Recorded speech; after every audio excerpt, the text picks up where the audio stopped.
संविधान लागू होने के बाद ये पहली बार हो रहा है जब उपराष्ट्रपति और राज्यसभा स्पीकर को हटाने की मांग तेज हो चली है। ये मांग एक तरफा नहीं है। विपक्ष के सभी लोगों ने एक साथ मिलकर एक सुर में ये कहा है कि जो उपराष्ट्रपति हैं, राज्यसभा स्पीकर हैं, वो पक्षपाती हैं, उन पर पक्षपाती होने का आरोप लगाया है।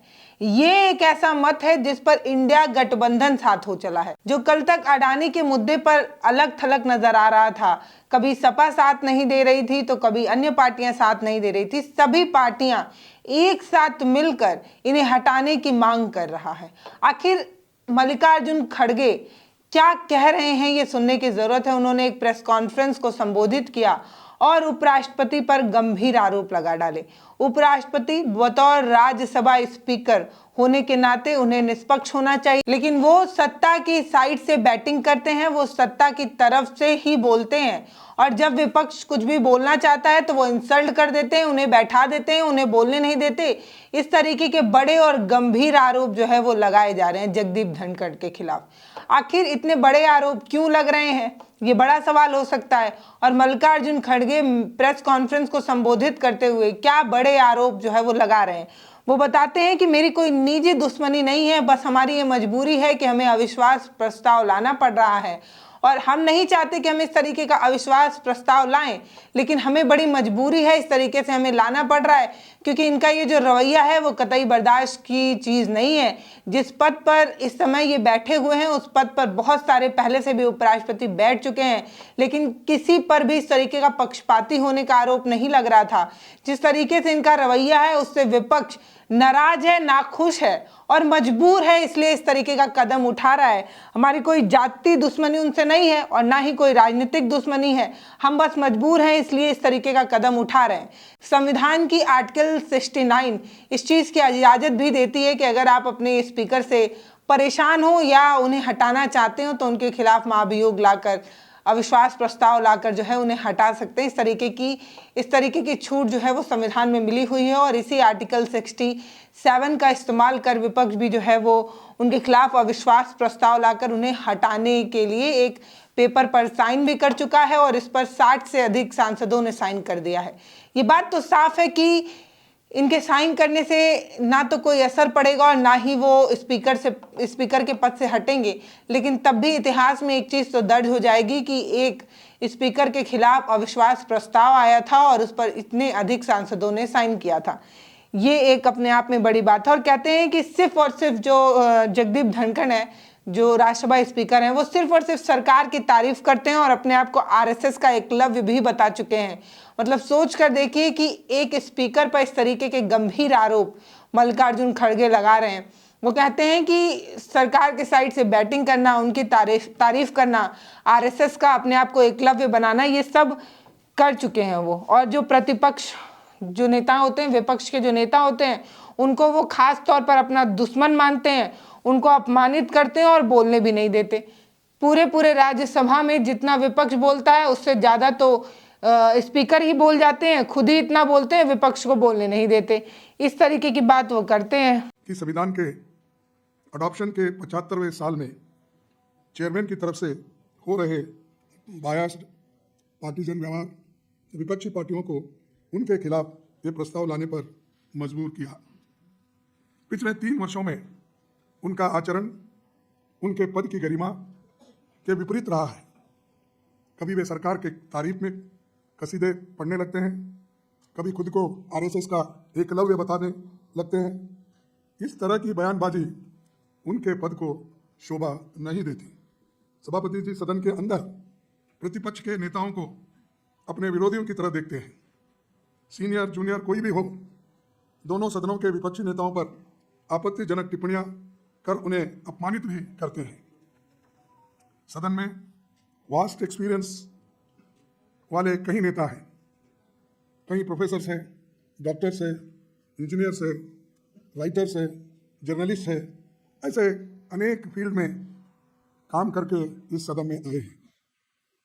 उनका और कई सालों से वो बार मंत्री भी पहले स्टेट में रह चुके हैं। 40 साल 50 साल वर्षों का लेजिस्लेटिव अनुभव रहा है। ऐसे नेताओं की भी सभापति जी हेडमास्टर की तरह स्कूलिंग करते हैं। उनको प्रवचन सुनाते हैं, और अपोजिशन पार्टी के लोग या नेता लोग 5 मिनट बोले तो 10 मिनट उनका भाषण खुद ही होता है। तो आप जर्नलिस्ट हैं, आप लोग सभी विद्वान हैं, इंटेलेक्चुअल हैं, हाँ, आप सबको मालूम है, आप टीवी में भी देखते हो, अंदर आने का अगर आपको प्रवेश मना उन्होंने पहले से किया है तो कम से कम आप सुनते तो हो। तो मैं ये कहना चाहता हूँ, संसद में विपक्षी की तरफ से रूल्स के तहत जो भी महत्वपूर्ण विषय उठाए जाते हैं उन पर चेयरमैन प्लान्ड तरीके से संवाद, बहस, वाद विवाद नहीं होने देते। बार बार विपक्षी नेताओं को बोलने से रोका जाता है। उनकी निष्ठा संविधान और संवैधानिक परंपराओं की जगह सत्ताधारी दल के लिए है। वे अपनी अगली प्रमोशन के लिए सरकार के स्पोक्स पर्सन बनकर काम कर रहे हैं, ऐसा हमें दिख रहा है। और मल्लिकार्जुन खड़गे कह रहे हैं कि सरकार की तारीफ वो इसलिए कर रहे हैं ताकि उन्हें प्रमोशन मिल सके, उनके पद से हटने के बाद उन्हें अच्छा ऑफर मिल सके, इस तरीके के लिए वो इस तरीके का काम करते हैं।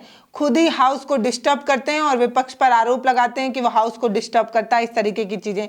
विपक्ष ये सवाल करता है कि खुद ही सरकार कि जब विपक्ष सरकार पर सवाल करता है तो खुद ही सरकार की ढाल बन जाते हैं, खुद ही जवाब देने लगते हैं, खड़े हो जाते हैं, और उनका जो आचरण है वो जिस पद पर वो बैठे हैं और जिस तरीके का वो रवैया अपना रहे हैं वो आचरण देश के लिए बिल्कुल ठीक नहीं है। इसीलिए हमें इस तरीके से अविश्वास प्रस्ताव जो है वो लाना पड़ रहा है। इस तरीके के बड़े आरोप मल्लिकार्जुन खड़गे ने लगाए हैं, और ऐसा नहीं है कि मल्लिकार्जुन खड़गे इकलौते हैं जिन्होंने राज्यसभा स्पीकर पर गंभीर आरोप लगाए हैं। इससे पहले भी कई गंभीर आरोप उन पर लग चुके हैं, जैसे राहुल गांधी भी बोल चुके हैं कि जब मैं बोलता हूं मेरा माइक बंद कर दिया जाता है। इस तरीके के बड़े बड़े आरोप जो है वो लगाए जा चुके हैं। लेकिन प्रेस को संबोधित करते हुए अविश्वास प्रस्ताव को साइन कराने के बाद जिस तरीके से मल्लिकार्जुन खड़गे जगदीप धनखड़ पर बरसे हैं, वो अपने आप में इतिहास में एक तरीके से दर्ज की जाने वाली बात है कि एक स्पीकर से कोई भी बतौर सांसद या बतौर राज्यसभा का सदस्य होने के नाते अगर कोई नाराजगी व्यक्त कर रहा है तो क्यों कर रहा है। जब कहते हैं ना कि आग कहीं लगी होगी तभी धुआं निकला होगा, इस तरीके की बात, तो कुछ तो जरूर ऐसा हुआ होगा जिसकी वजह से जो आज तक इतिहास में नहीं हुआ वो पहली बार हुआ। ना सिर्फ अविश्वास प्रस्ताव लाया गया बल्कि उस पर साइन भी कराया गया, उसे सबमिट भी कराया गया। देखना यही है कि ये शीतकालीन सत्र जो है वो कितने और नए इतिहास बनाने वाला है। देखना यही है कि पूरा माहौल सर्द होते जा रहा है, लेकिन ये जो संसद है वो लगातार नए नए कारनामे की वजह से गर्म ही बना हुआ है। कोई अडानी के मसले पर लेकर आंदोलन कर रहा है, बैग अटैची स्टिकर वगैरह लेकर आंदोलन कर रहा है, तो कोई सिरोज का मामला उठाकर सवाल पूछ रहा है। इस तरीके की नई नई चीजें संसद में रोज हो रही हैं और संसद नए कीर्तिमान बना रहा है। माहौल सर्द है लेकिन संसद गर्म है। बाकी आपको अगर हमारी पार्लियामेंट की खबरें अच्छी लगती हैं तो आप हमें बताइए, हम इस पर अपनी विशेष टिप्पणी लेकर हाजिर होते रहेंगे। नमस्ते, मैं पल्लवी हूँ, आप भारत एक नई सोच देख रहे हैं। वीडियो कैसा लगा है वो आप हमें कमेंट सेक्शन में लिखकर जरूर बताइएगा। चैनल को सब्सक्राइब भी करिएगा। बहुत धन्यवाद। जब भी विपक्ष सरकार से सवाल पूछता है तो मंत्रियों के जवाब देने से पहले ही चेयरमैन खुद सरकार की ढाल बनकर खड़े होते हैं। उनके आचरण ने देश के गरिमा को बहुत नुकसान पहुंचाया है। मैं और एक बार ये सेंटेंस पढ़ता हूं। उनके आचरण ने देश के गरिमा को बहुत नुकसान पहुंचाया है। देश के संसदीय इतिहास में ऐसी स्थिति ला दी है कि हमें उनके खिलाफ यह रेजोल्यूशन का नोटिस लाना पड़ा। उनके साथ हमारी कोई निजी दुश्मनी या द्वेष या कोई राजनीतिक लड़ाई नहीं है। देश के नागरिकों को हम विनम्रता से बताना चाहते हैं कि हमने बहुत सोच विचार और मंथन करके देश के संविधान और लोकतंत्र को बचाने के इरादे से मजबूरी में ये कदम हम सब लोगों ने उठाया।